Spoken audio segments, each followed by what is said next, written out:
heat all the time because they're like, why are you guys going spike hunting? You could be out there chasing any bull or a big bull or a branch antlered bull.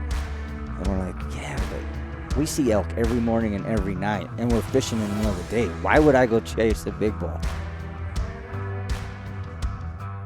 Welcome to the Built to Hunt podcast, brought to you by the team of hunt advisors at the Huntin Fool magazine, where we are dedicated to helping our members go on more hunts with better information. Join Huntin Fool today at huntinfool.com. This podcast is brought to you by 𝗀𝗙xe Hunt. Get the 𝗀𝗙xe Hunt Elite membership and give yourself every advantage you can this hunting season without breaking the bank. The 𝗀𝗙xe Elite membership has all the maps and data for all 50 states plus Canada. It works with or without your cell coverage, and it has the GPS tools you'll need to know where you are and where you're going when out in the field. It also provides you with exclusive services and discounts for everything you need on your hunt, from boots all the way to suppressors. You can save even more money this hunting season when you use code HUNTINFOOL to receive 20% off your first premium or elite membership at www.onxmaps.com/hunt. Okay, welcome to the Built to Hunt podcast. Today we're going to talk about the Utah spike hunt archery. Garth, Kody, and myself, Brady, went on that hunt, had a good time. Garth was successful. We'll get more into the story of that hunt near the end. But first, Garth, tell me about the tag, how you acquire it, and who can go on this hunt. So just about anyone can go on the hunt so long as they have hunter education and a hunt license. So that's the good news. Non-residents too? Non-residents for sure. I mean, I'll actually address this from a non-resident standpoint, where I guess it makes no difference between resident and non-resident. It's unlimited. So there's not a limit to these tags. And we call it a spike archery elk hunt. But theoretically, the tag is good for any general unit in the state for elk. Right. So in Utah, there is some any bull units as well, that if you wanted to go hunt those general any bull units, with that tag you could. But the tag also affords you the opportunity to go to some of these limited entry units that Utah, manages for older age class bull, a little bit higher success if you get that big bull tag. But because they limit the amount of bulls harvested off of that as far as branch antler bulls, they have to keep those bull numbers, that bull to cow ratio, in check, and the only way to do that is to allow people to go in there and harvest spikes. So they keep that bull to cow ratio low, but then they still also, any of those bulls that make it through, they have a good chance of growing old and then getting harvested with one of those premium tags. So anyways, we usually hunt the spike units, so that's why we refer to it as the spike hunt, because typically what you find on these spike areas is a better opportunity to find elk on public land with good populations. So that's in Utah. And then, these go on sale July 11th. And one thing you got to remember this year is, if you look at the Big Game Application Guidebook, it's going to give you one price for that general season elk hunt, but that's not the actual price you're going to pay. Oh. Because they build in a tag increase last year that goes into effect July 1. So they still have the old one in, which is, I think it's $593. But it's actually going to cost you $613. Not a huge increase, but it's a little bit of an increase. But it's going to cost you $613. It goes on sale July 11th, so that's why you can't pre-buy one at the lower price, because it's not even available until then. But don't get in a hurry to buy it. You can buy these tags up until the time of the hunt. Especially the archery tag. Yep, it's unlimited. And I would say, little asterisk for those non-resident hunters that are building points in Utah. This is a great way, whether you're archery, muzzleloader, or rifle, but to get on the unit or units that you're looking to hunt. Mm-hmm. Let's say you have 14 to 18 points you've built over a decade and a half. You can actually get boots on the ground and have a tag in your pocket and actually learn the unit, so that you don't show up with a tag that took you 17 years to draw, and it's your first time on the unit. Yeah, for sure. I mean, it's invaluable. You can't do that in very many other states. So it's a dang good opportunity. Let's see, what else about this tag? I guess the only other couple things, if you are interested in like you said, hunting muzzleloader rifle, they still do have multi-season tags. They do, like, there is a cap to those, and you have to purchase those at the time that the rifle tags go on sale, July 13th, which allows you to hunt archery, muzzleloader, and rifle seasons in the spike units. So just remember those are capped at 4,500. I think it's 4,500. And once those are gone, like, then you can't have those multi-season ones. But anyways, that counts against the rifle cap. Obviously, that's not against the unlimited archery cap. Right. So, because there's not a cap. So, that's one thing to keep in mind. And if you do want to, like, go on there and purchase a rifle tag or muzzleloader tag or one of these multi-season, just remember last year they sold out in about 8 hours. Yeah. Something like that. Dang. So they go fast. And I think they go on sale at 8 o'clock, 8 a.m. On July 13th. I've actually got the multi-season tag the last 2 years in a row because we've archery hunted, but then my kids we do the rifle spike hunt every year, and it's a riot. But just in case I don't, harvest with my bow, then I can always, carry my gun out in the field when I'm with my kids. Yeah, it's a little more expensive. Yes. But if you have the time to come out, it's worth the purchase for sure. I guess one other thing to note, if you don't harvest during the earlier season, the early archery season on any bull or a spike area, you can use that tag in the extended archery areas in the northern, like, Wasatch Range. They have a couple units up there that season dates actually go to December 15th. And they'll kill some pretty good bulls up there. Like, realistically, it's a hard hunt because there's tons of Salt Lake City and Wasatch area of people just chasing them suckers all over the place, and it's a race up the mountain in knee-deep snow. Right. But there's a couple of nice 6 points that get killed every single year. So that's, one thing to note on that same tag. You can just carry that over in and hunt that extended season.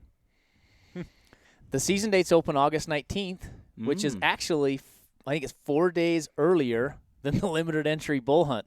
Oh, I didn't know that. Huh.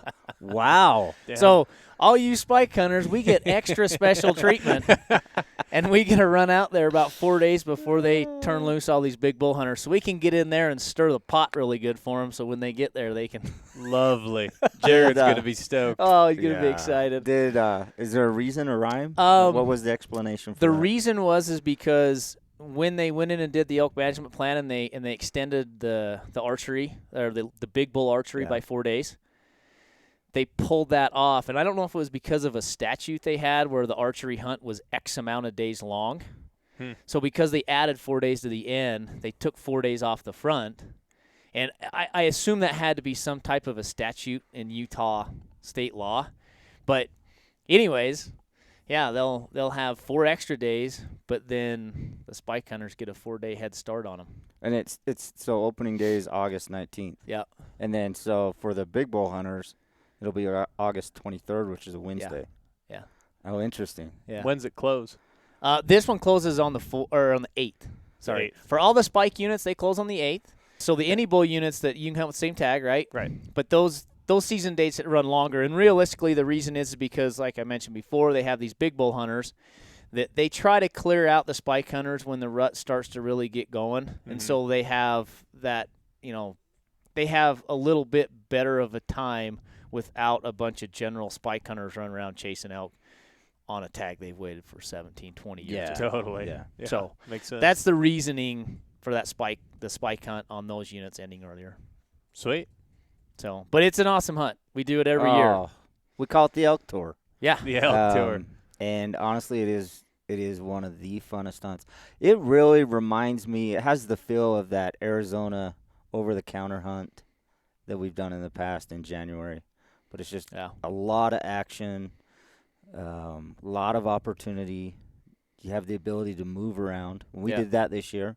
Yeah. Moved to 2 completely different units and 2 completely different ways of hunting. Yeah, it was.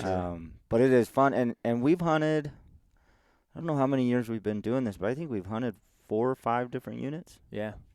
And just about every year we try a different unit, and we might go back to one of the same units like we did this year and hunt, but we usually try different units. And it's an either sex tag. That's what's awesome. Like right, that's something we didn't cover.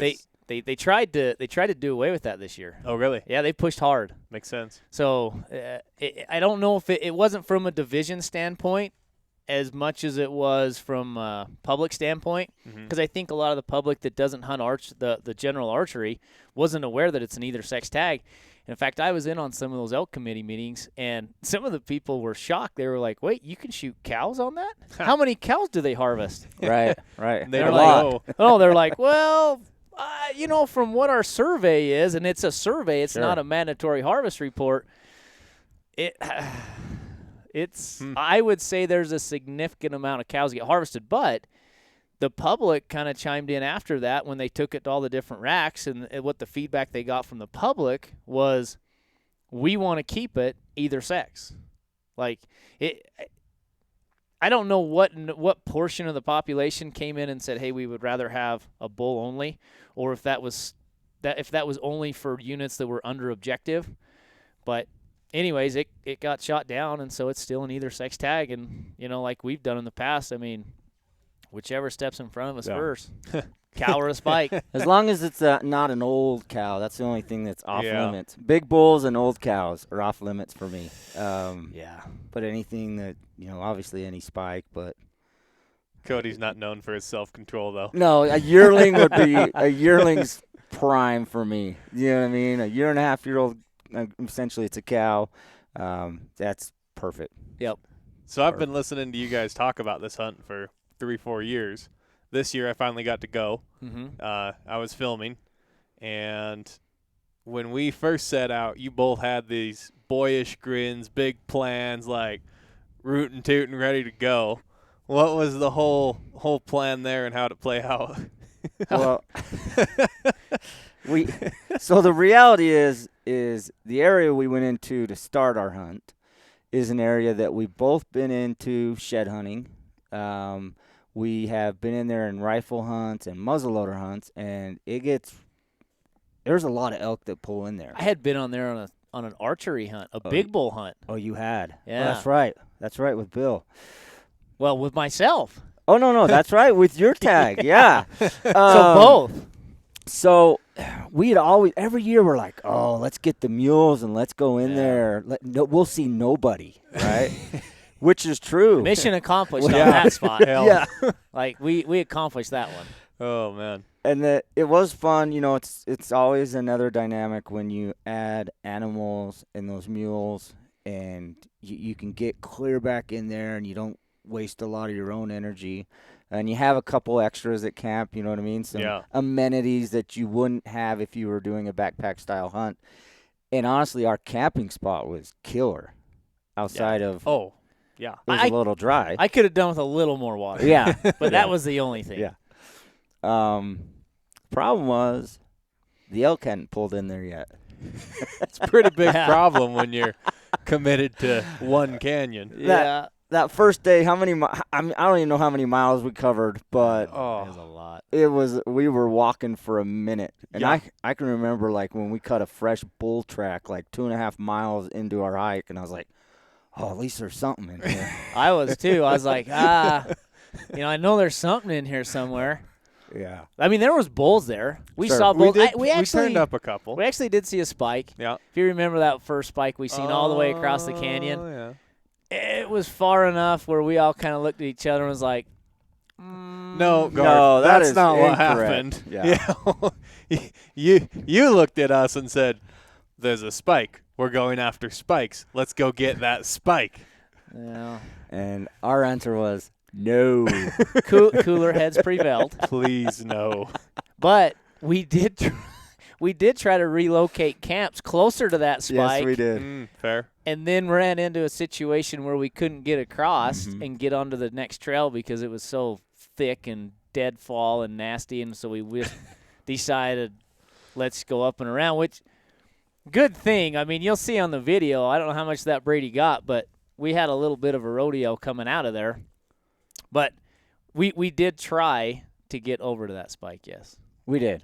We were. Our intention was to get there. intention was And we were good, gonna yeah. hunt that. We were gonna hunt that spike the next day, That one spike. as if it was a 380-inch bull. 100%. Because if you looked at the situation, that was the trophy of all trophies because we probably looked over 25 to 35 bulls Yeah.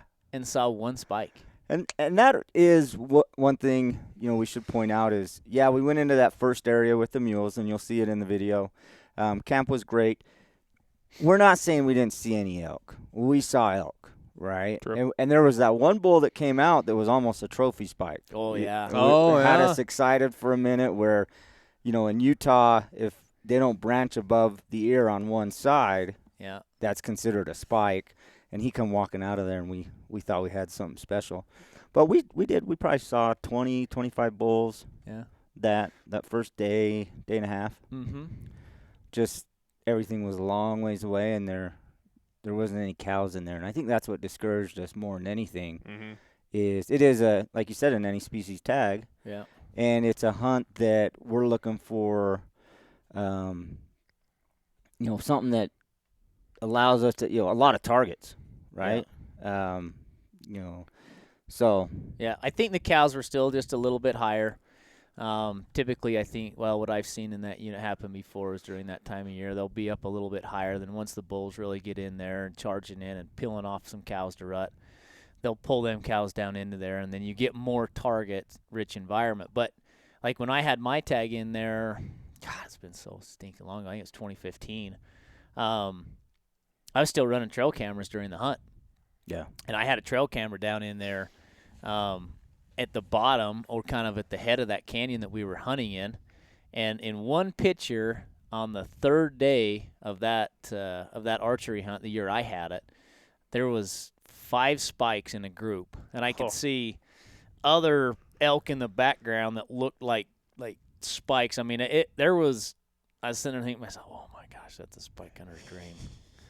Like having 5 of them all together. That picture is probably what caused us to get back there.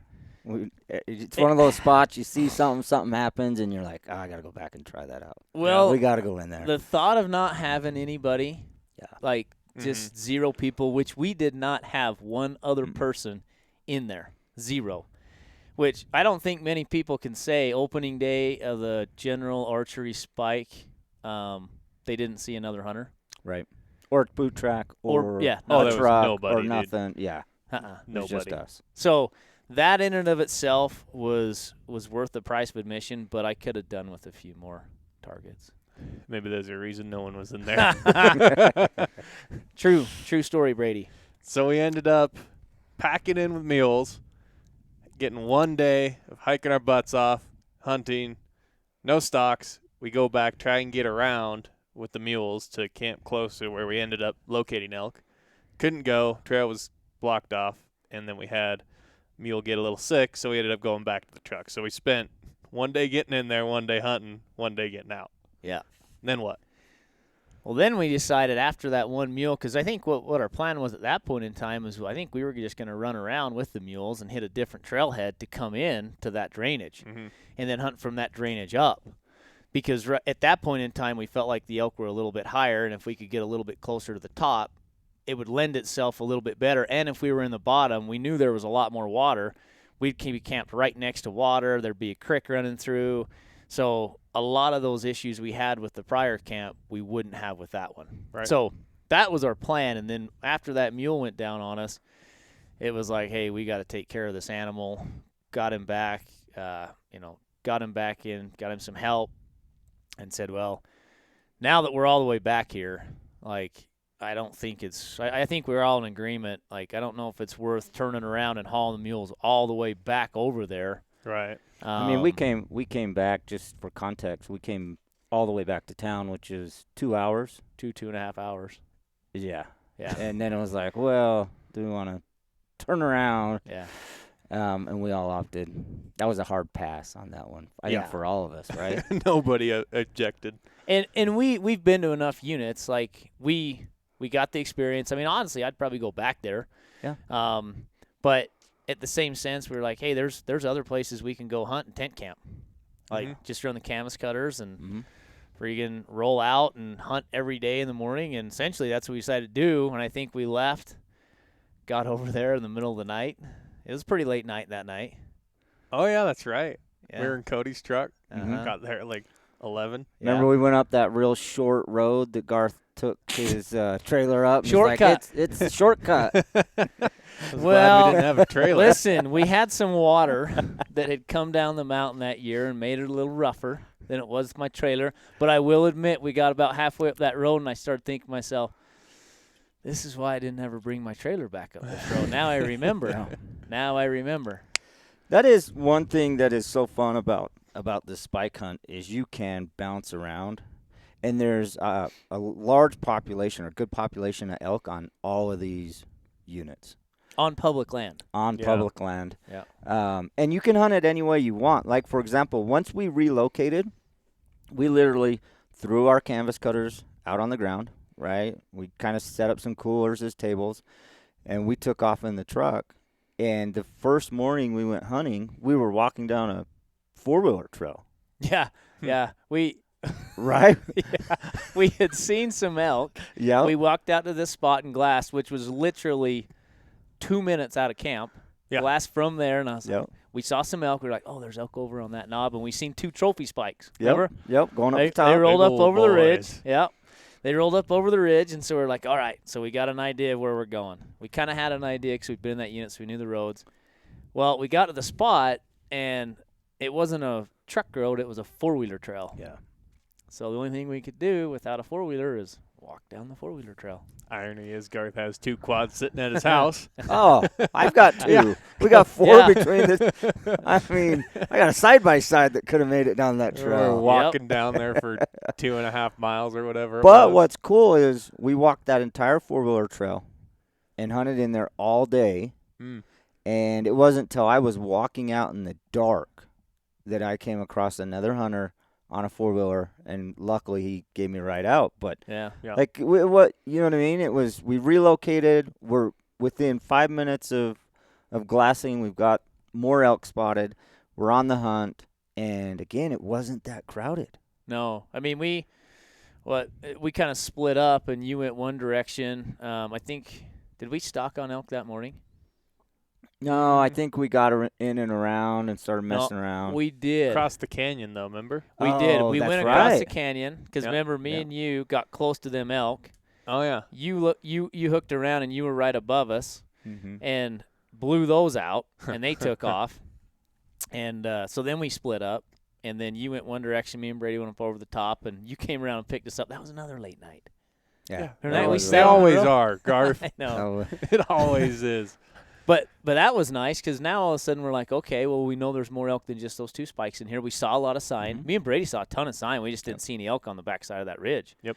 But now we were like, well, yeah, we got to go back here in the morning. Yeah. Same thing. Go back and start walking. On our four-wheeler trail. Yeah. And we never saw a four-wheeler. I know. That No. entire morning, I kept thinking the whole time, I'm like, this is gonna be so embarrassing. I'm gonna hide in the bushes when a four-wheeler comes by, so I'm not that guy that's walking. But we just kept walking down that four-wheeler trail, almost the same spot from the day before, although I think it was a different group of elk that we saw that rolled over in there. Was it? And am I getting my days confused? I can't No, I remember. think you're No, right. you're That was our right. second You're right. day It in was there. the second day. I think the second day we got in there, we got to that big clearing, that knob, Yep. and we saw some elk down in there again, and we thought we'll roll up around them Yeah. because of the wind. We Yeah. needed to get the wind in our favor anyways, and so we went over by that catch pond, Yeah. that dirt tank, and we're rolling back towards them. Yeah. So I don't think that day it worked out, right? Well, I think that's the day he shot one. No. No. Oh no. No, it was the third day It was you the shot third one. day. That Oh. second day is when we pulled over that one little knife ridge and we're on that rock ledge Yep. right above them cows. Yep. Oh, That's- And right. then That's I, what I happened. screwed it up. Yep. Brady. I blame the camera guy. Blame the Brady. camera guy 9 times out of 10. It's funny because we had all those elk down below us, and Brady could see elk. I could also see elk, but we were looking at 2 different elk. Or well, I guess there was a There was there was herd down 15 there. I 15 didn't- or so down yeah. there. But we couldn't all see the same elk, so Brady thought I was looking at the at a certain group of elk. I thought Brady was looking at the elk I was looking at. Yeah. Anyways. But then your elk were looking at me, Yeah. and I didn't see them. Yep. And I was looking at this cow below me. But there were no spikes, right? Just cows. No, it was cows. Yeah. Yep. So, to be fair, I didn't Didn't screw it up that bad. Well, here's the good thing. It's almost like Doesn't you say, matter. like the 𝗚zie deer hunt down in Doesn't Arizona. matter. Blow them out of there. It's like, whatever. Yeah. Yeah, Let's go meet up and we'll go do something else. It is such a fun hunt. Like anybody that doesn't have anything going on in August, they should be on that hunt. Even if you can get a weekend. A it's weekend, worth it. 2 or 3 days, Yeah. because you're going to see animals. You're gonna have a few stalks. There's it's just they're moving around quite a bit. There's a little bit of action in the Yeah. woods because you got deer hunters out there. You got some elk hunters out there, and they're mixing it up a little bit, so it's pushing the elk a little bit. Yep. So they're out and about. They're moving. You can Yeah. find them. It's just a fun hunt because, again, we went in there, we blew it up, but it's not like we're like, oh, no, this spot's ruined. We got to No. go to another. We're like, we'll just come back tomorrow. There will be more elk. Different herd will roll in, whatever. And there was. And there There was. was. Well, did you buy your elk tag after the season started, like when we got done? Or Yeah, it was after that. So that's the thing is Brady actually he was on that hunt filming. Yep. And then we got done. I shot that spike. Yeah, so the day 3, don't get ahead of yourself. Oh, now. sorry. This is the Sorry. good part of the story. Okay. Well, so we go back in. So you want me to start off from where we went back in? Yeah, day 3. Here we are, walking our 2 miles in There we On go. the four-wheeler on the trail. 4-wheeler trail. For the 3rd time. For the By third time. the way, I will point out, 4-wheeler trails were very successful for us in 2022, both in Utah and Colorado. They were. Hmm. They were extremely successful. Definitely handy to have. Yeah. So we get going down there. We hadn't spotted a herd of elk this day. We didn't really have no. anything target. We're just going down through, just going through the motions. We had a spot we wanted to get to glass. And then I think we caught a herd, like a big trail of elk that were going through this flat or across the road, turned and started going back into that general direction. I think Kody, I was just trudging. I was kind of sneaking, Mm-hmm. and then I hit one of my points where I was like, oh, I've looked, they're not there. I'm just going to keep going. So I had my head down a little bit and was trudging. I heard Yeah. Kody spotted some elk up in front of me, which was a spike. Yep. And I was like, oh. I thought I was going to have to hit him with a rock because it wasn't like Oh, instant. It was like, hey, stop. Uh-huh. Yeah, you got my attention Yes. before you got Garth. Yes. He's just like plowing, charging Yeah. straight for him. Plowing's a strong word. It was not plowing. I would say stealthily speed walking. Garth, Yeah. when you get to speed walking, though, you're moving. You were quiet, but you were moving. But Yes. we did spot him. Yep. We got in there, spotted a spike. It's all a burn, so there's Yep. like good visibility if Yeah. you're in the right lane. Yep. But And we split up. Mm-hmm. And when I say split up, we had the wind. Yep. And so you went one way, I went kind of the other way because we didn't know. They kind of rolled up over a hill. yeah. And we Right. knew there was more than one. There Yeah. was a herd of them. Yep. But we could really only see, I think we only saw a couple. Right. Mhm. So you went around the one way, Mhm. and me and Brady stayed on the spike and kind of went towards that spike. Right. And I don't know, it happened pretty fast after we saw him. You know, then we just Yeah. tried to keep vegetation and trees in front of us and the contours of the landscape to where we got up close enough to where finally we got close enough and I took a shot and hit it, made a good shot on it. And then I remember sitting there, I saw something else squirt out, you know.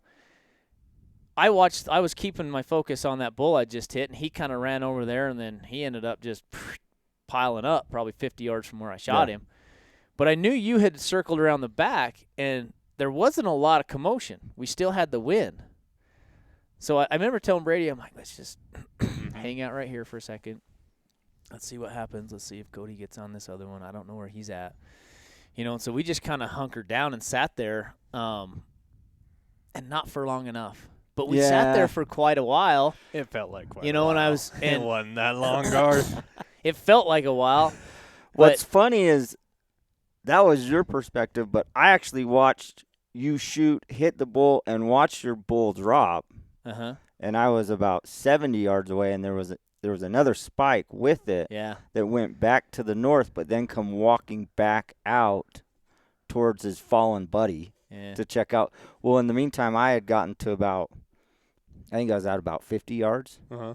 but I had some, we were in a burn, but I had those trees. I couldn't get a shot off. But what makes me mad is those weren't the only 2 elk. I had some cows and calves off to my right at about 25 yards that if I'd have, focused on them, I probably would have shot one of those. But Sure. I kept thinking, oh, we're going to double up on spikes on film. They're going to fall right beside each other. Those guys know where I'm at. They know they better stay put. I'm going to Oh, smoke this man. other spike. Bad behavior. We did. We did. We thought about it. No. We sat there for a minute. Or 2. Yeah. Yeah. And Well, and truthfully, you couldn't see that other spike. No. You know what I mean? We didn't know he was right there. But it was close. We just about doubled up. We were probably. I think you said you drew on him once. Yeah, I drew on him and Oh, he man. moved forward. So then I had, I was trying to maneuver, but I always like to move to my right for whatever reason when I draw. Yeah. If I'd have gone left, I think I'd have had the lane. But I went right and didn't have the lane. But again, it's so fun. Yeah. It's just, it's so much action, so much going on. And then, I'm looking at the spike and I'm looking at you guys and I'm looking at, I can see the cows and calves moving in the trees to my right. And I'm like, if one of those come up, they're in big trouble. I'm 25 yards from them, Well, what was funny is when I don't know, I probably did make the call and just said, let's just kind of creep up to there. Well, we didn't And see a thing. no. You were like, Brady, I'm like, I don't see anything. No. Let's go get your elk. So then we heard that spike plow off. He was plowing. Yeah. He was plowing. That was plowing. That was plowing. But after that one took off, we were like, oh, shit. It just kind of sucked because we did that. And I knew Kody had to have been right there. Yeah. And I was like, well, maybe let's just hang out for a little bit longer. Because I'm like, well, there's got to be more elk. And I think we did sit there for a minute longer. And then all of a sudden, you must have seen that spike and tried to advance on one of them others. And then the whole herd boiled out of there. That spike ran up the hill to the east and then rolled back down. And he come running through that herd and just blew him up. Really? Yeah. You know what I mean? They started they were all looking at each other, scaring each other, and then, the herd went off. I mean, they didn't go crazy. I don't think they went that far. But, again, it's just such a fun hunt. A good time to be out in the woods. I love to test all my gear, all my new stuff I It's got. at the beginning of the season. Beginning of the season, so you can figure out, okay, my jet boil's not working, or, I forgot this, or I can't stand this flavored dehydrated meal. I'm not going to bring it anymore. Yeah. And it's just kind of, we've used it as a launching pad for hunting season. Yeah. For It's a a good long one. time. It's a good one. Whether or not you kill, you still get that benefit, right? Yeah. It's not necessarily, and that's what's so neat about it to me is you got 2 people, 2 friends with tags, but unlike some units in Colorado, when you got 2 tags, it's like, okay, we got to split up because these tags matter. We're hunting big mule deer. No, this is let's hang out. Yeah. If we double up, awesome. If only you get something, awesome. We've doubled up before. Yeah. We have 'Cause it literally happens. yes, we've shot elk that have expired within 100 yards of each other. Yeah. But it's very much a team hunt. You guys are a team versus most hunts that have to be selfish, right? Because normally you can only get 1 kill per person per opportunity. Right. But this one's different. It is, and it's the first couple of years we did it, we would only go to areas that had good fishing. Yeah. And we would hike around with our fishing rods. And honestly, we've hit lakes that we've walked up on some lakes, and I'm like, there's no way there's fish in there. And lo and behold, Jensen will pull a trout out of there. Hey, Little the only one we ate 2 years ago was out of that moss-infested place that I'm like, there's no chance. And then you see this little bloop come up and rise, and you're like, oh, game on. Gotta get them.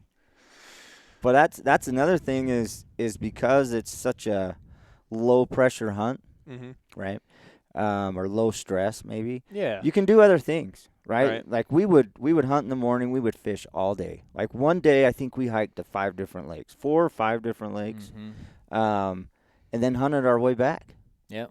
And it's just so much fun, and it's just I love it. We didn't even kill an elk we only ran into one herd of elk that year. Yeah, I remember at that lake, we couldn't find any elk, and then the old boy at the lake was out tanning himself. It was so funny. No way. He was out. I mean, we're talking what? Well, we had walked a lot further than them, but he had went at least a couple miles into that lake. We had probably been 5 miles at least. I'd bet. And we get out there, and we're like, there ain't going to be anyone out here. Yeah. You know, Yeah. we're walking over, and I'm like, dude, there's a guy down there with his shirt off, like just chilling. He had packed in there, pulled his shirt off, was suntanning with a beer, and it was like 10 o'clock in the morning, 9:30 in the morning, drinking beer. We got up there and talked, and he was like, yeah, I shot my bull yesterday, or my spike yesterday right over there. So I figured I'd just pack up in here and relax and get some sunshine and have some beers and relax. And I'm like, Oh, sounds like a this hell guy of a gets plan it. to me. we scared the hell out of him though, because he was probably 2 beers in, shirt off. He hadn't seen anybody in 3 days, obviously. Was just hanging out by himself, and we come walking up on him, and he didn't hear us. Yeah. And we kept getting closer, and I'm like, oh, we're gonna scare this guy. And next thing you know, we're 10 yards from him, and he's like, oh!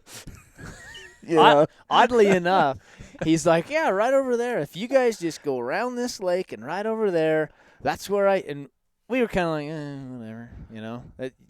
You obviously took care of an elk over there, so they're probably not hanging out next to the gut pile. We get over, and we kind of go in that direction, then loop up over, and we're going up over. Lo and behold, we run into a herd of elk. Yeah. That was the only herd of elk we ran into on that trip. Yeah. Didn't get one. Yeah. Great fishing, though, It was on that good trip. fishing. It was. Yeah. I can't remember the name of that lake, but we got into one lake that was killer. Really good lake. Buys an archery tag just to go fishing. Yep. Well, I mean, I did see a good mule deer on that 2 days in a row. And I was thinking, man, I wish I had a mule deer tag. Yeah, we didn't see anyone on that trail either. That is another thing, though. Non-residents and/or residents, you can hunt mule deer and spike at the same time in a lot of these areas. Yep. So it's very seldom that you can have 2 tags for 2 different species in your pocket. Yep. I mean, there's a fair amount of states that allow that, but in Utah, that's kind of an anomaly. Yeah. Truly is. It's a pretty good deal. But I mean, you guys. I mean, back to our original hunt. You went back in there that next weekend Yeah, so and hunted that spot. after seeing how much fun it was, figured I'd get a tag, and me, my girlfriend, Jared, and Jessica all went up. We spent an extra 4 days back in that same spot, just chasing elk. I had an opportunity to spike. I blew it at 45 yards, but just that's the thing is go back to the same spot. There's still elk in there. Jared actually got one though. he did get one. Yeah. Unexpectedly, too. I love his story. He's like, they hiked in like 2 miles in some nasty place because it's Jared. Yeah. And they were sitting there just eating a snack or something.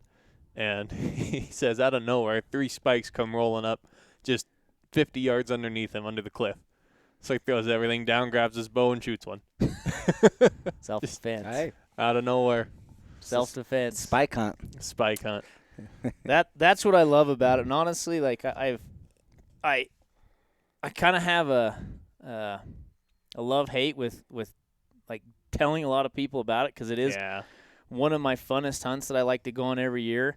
But it's just too fun not to share with people and you know, just tell them about the opportunity to go out there and do it. Because I mean, like after that, I mean, I had enough elk meat in my freezer.